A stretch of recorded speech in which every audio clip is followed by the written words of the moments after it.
Papunta tayo ng Barangka. Dito ata yan, yung Maglangke na yan, resorts. Pero sa Barangka po tayo pupunta.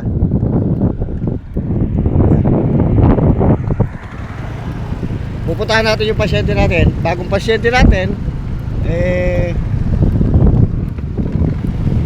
stroke po. Pupuntahan natin siya. Ngayon pa lang ulit tayo mapupunta ng Barangka. Tignan natin kung ano sitwasyon niya. Kasi stroke daw po. At nung isang araw pa, tumawag sa atin.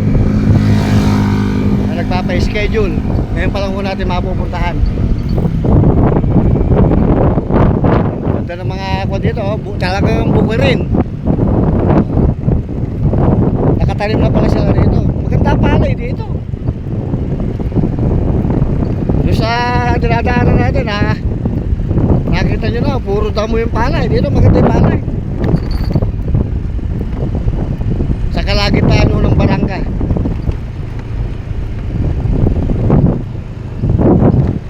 Makakakuha pala rito. Babahayan na rin, pero dito lang sa kabila. Dito sa kabilang linya, ang harapan nila bukid.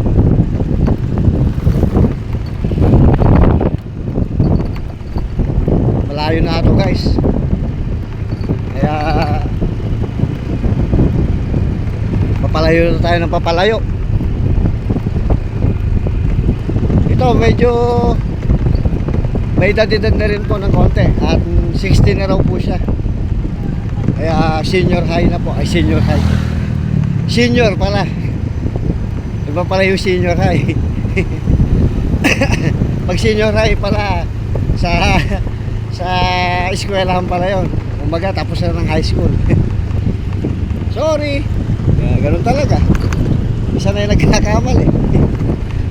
Kaya marami na rin bahayan dito. Kaya yung pupuntahan natin ngayon pa lang tayo magkikita. Kaya hanapin pa ho natin. Kaya samahan nyo ako. Ayan o. Maaga-aga tayo ngayon. Kasi ang usapan namin ay alas 3. Alas 2 pa lang ho tayo ngayon. Kaya kasi kasama na dun yung paghahanap natin. Malamig dito, pagka mahangin.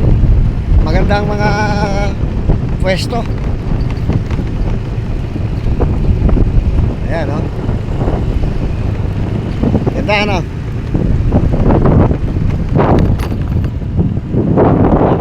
Pero may mga halaman pa. O mga manggahan.